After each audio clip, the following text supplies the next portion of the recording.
kiai, para habaib, para ustadz yang telah memimpin umatnya yang menyejukkan sehingga berjalan dengan tertib dan damai.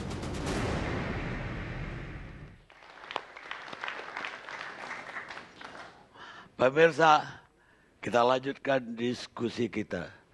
Sekarang dibilang sejuk, tadi saya cari ulama yang sejuk. Agib. Assalamualaikum warahmatullahi wabarakatuh. Alhamdulillahi rabbil alamin. Allahumma salli ala sayyidina Muhammad wa ala alihi wa ashabihi ajma'in. Semoga apa yang terjadi di negeri ini menjadi pembelajaran yang sangat berharga bagi siapapun. Sehingga kita tidak sibuk membahas masalahnya saja, tetapi kita benar-benar bisa berubah siapapun dengan adanya kejadian ini. Amin ya Allah ya Rabbal Alamin. Kalau ikan ini saya sudah bagian durinya nih. Semua dagingnya sudah dimakan. Terima kasih ini Pak Presiden, lengkap ada Presiden, ada Kapolda, Kapolri dan Panglima juga para ulama khususnya. Bapak-bapak, yang harus kita lakukan sekarang kita doakan mudah-mudahan para peserta aksi juga para aparat yang terluka segera disembuhkan oleh Allah, baik lahirnya maupun batinnya, karena itu adalah saudara kita semuanya. Banyak yang aneh Pak, ini bagaimana mengumpulkan orang sebanyak ini. Saya kira tidak ada partai manapun yang sanggup Pak. Tidak ada tokoh manapun. Benar? Jadi kalau ada yang nanya apa yang menggerakkan orang? Saya juga mikir kenapa saya ikut bergerak Pak. Padahal rada kurang tertarik demo-demo selain demo masak Pak. Karena bisa dibagi, ternyata Pak saya periksa ke hati ini. Oh ini bergerak, ngongkos sendiri, semuanya ini masalah hati Pak.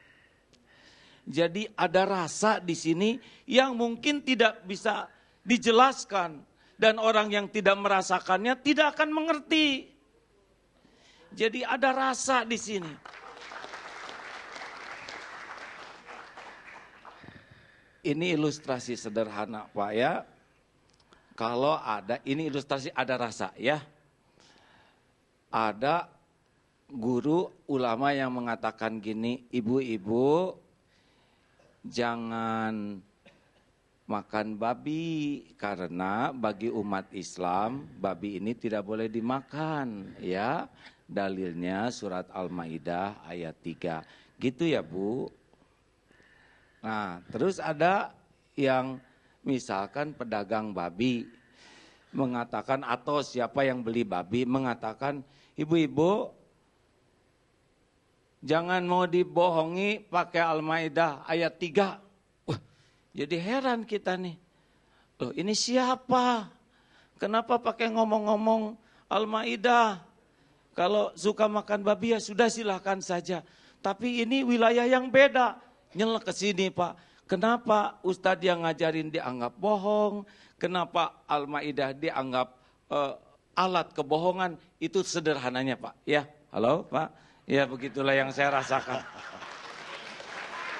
Jadi sebelum mendengar fatwa ulama gitu Pak, cuman loh ini enggak tepat nih, ini tidak baik, ini melampaui batas.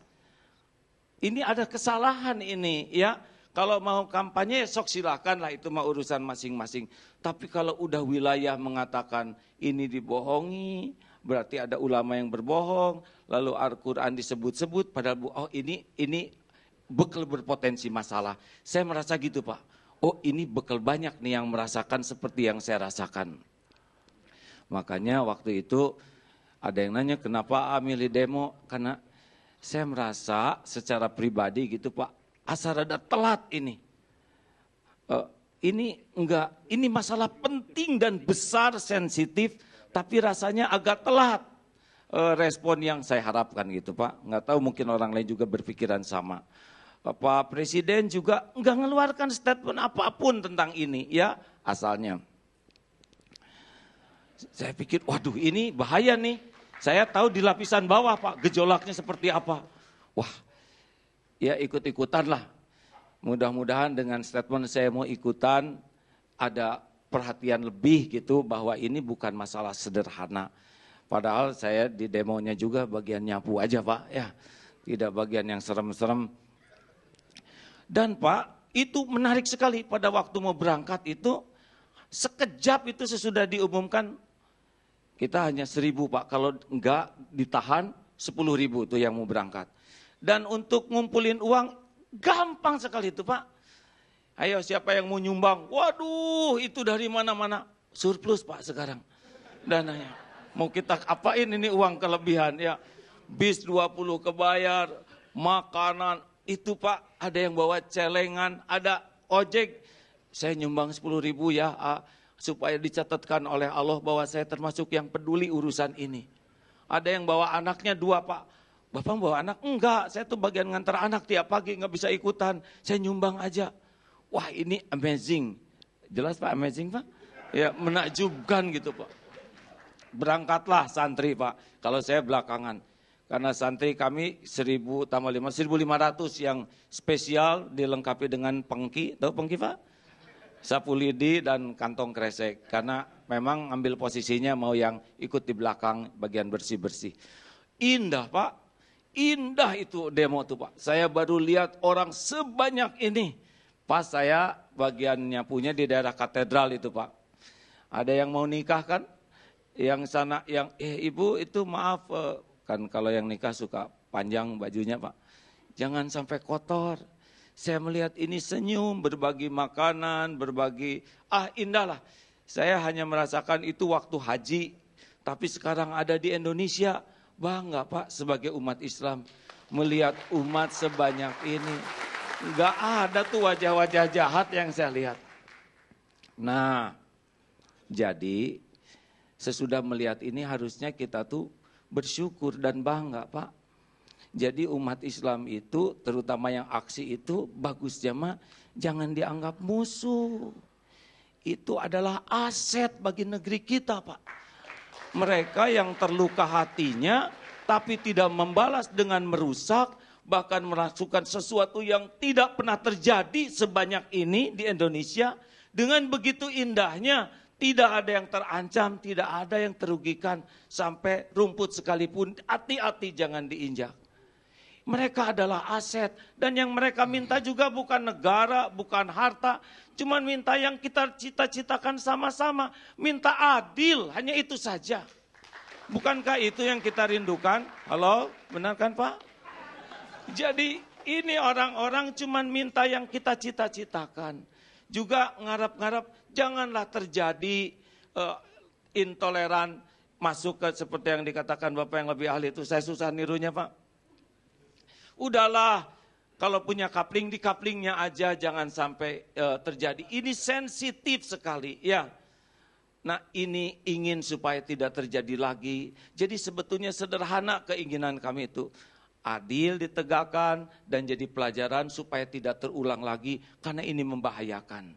Oleh karena itu besar harapan di pertemuan ini ya. Kita jangan cuma ngobrolin masalahnya saja ini ya. Sangat rugi kalau kita hanya membahas masalah. Tapi kita juga harus ngambil pelajaran dari masalah ini. Sepakat hadirin? Jadi mungkin ada 3 hal yang kalau boleh saya memberikan pemikiran. 1, kita tuh harus punya semangat bersaudara ini. Jadi kalau lihat beda itu tuh jangan sampai semangatnya musuh, mengalahkan. Kita harus lebih kuat semangat saudara. Ada saudara seakidah, itu udah jelas ya. Ada saudara sebangsa. Makanya kalau lihat tentara polisi, bagi saya mah lihatnya saudara. Polisi, tentara, lihat yang demo juga ya saudara. Masalah kita kan cuma ingin keadilan untuk Mas Ahok ini. Jadi jangan sampai kita jadi berantem, aduh rugi besar. Saya sedih lihat yang terluka, polisi terluka, itu harus tidak terjadi lagi. 2, jadi mudah-mudahan ini lihat gini itu tidak lihat musuh ya. Buya, SMS tadi mah di-delete aja lah, nggak ngefek ya. Cuman 1 SMS. Pokoknya mah kalau ada hoak-hoak yang bisa membuat kita berantem, ingat kita ini satu saudara. Takdirnya kita jadi anak bangsa ini. Kita yang tanggung jawab untuk merawat negeri ini. Demi Allah saya tidak rela bangsa ini pecah hanya karena urusan ini. 2, semangat kita, semangat solusi. Jadi jangan hanya ngobrolin masalah. Bosen hanya masalah lagi masalah. Apa solusinya yang membuat kita tuh benar-benar naik derajat kita dengan ujian ini. Ini kan ujian bagi negeri kita. Ujian bagi para tokoh-tokoh kita. Sampai di mana tingkat kematangan kita. Kenegarawanan kita. Kedewasaan kita untuk bisa menyelesaikan masalah ini sama-sama. Kalau hanya gini-gini terus, ribut-ribut terus, nggak ada kualitas meningkat. Memang bangsa kita bangsa yang kayak gini. Dikasih ujian gini bisanya saya menang, kamu kalah. Enggak lah. Makanya yang ketiga, satu semangat, apa Panglima? Semangat saudara. Yai, yang kedua, semangat solusi. Ya, saya bantu. Yang ketiga, semangat sukses bersama nih hadirin. Jadi nggak usah menang-menangan lah ya. Gini, nggak boleh ada yang merasa hebat di negeri ini. Kita kan nggak ada yang sempurna. Saya juga sebetulnya rada berharap ya tadinya, tapi nggak wajib. Pak Jokowi itu ya saya mohon maaf saya agak lambat mengambil keputusan. Juga saya maaf saya tidak bisa menerima tamu. Waktu itu ini kesalahan saya harusnya bisa nemui. Kata Pak Kapolri, ya saya berusaha menjaga, mohon maaf kalau ada prajurit kami yang agak gini. Dari para kiai dan semua saya juga minta maaf. Karena kemarin ada beberapa yang begitu perilakunya. Jadi rada enak ya Pak ya. Siapa yang juara di sini? Kita sebentar lagi juga pada mati. Jabatan juga enggak lama, benar? Kalau kita berjuang hanya demi nama, demi ego, demi jabatan, demi apa itu? Enggak ada apa-apanya. Sebentar lagi juga pensiun. Ya kan Pak kita ya enggak? Maaf Komandan. Waktu habis. Iya Pak. Saya nunggu dari tadi habis Pak ya. Terima kasih. Jadi mudah-mudahan. Jadi, pokok. Closing Pak. Harus saya tamatin Pak ya. Iya. Nunggunya dari awal. Jadi saya sangat berharap begitu ya. Seluruh yang menyimak anak negeri ini harus ngaca dirilah ya. Jangan sampai kejadian ini hanya jadi bahan obrolan, bahan cemoohan. Padahal kita sama jeleknya. Omongan kita sama buruknya. Jadi mudah-mudahan dengan adanya ini kita bisa berubahlah semuanya menjadi semakin matang, semakin dewasa, bisa menyelesaikan masalah dengan adil dan bijaksana. Begitulah Pak. Ya. Terima kasih. Assalamualaikum warahmatullahi wabarakatuh. Waalaikumsalam.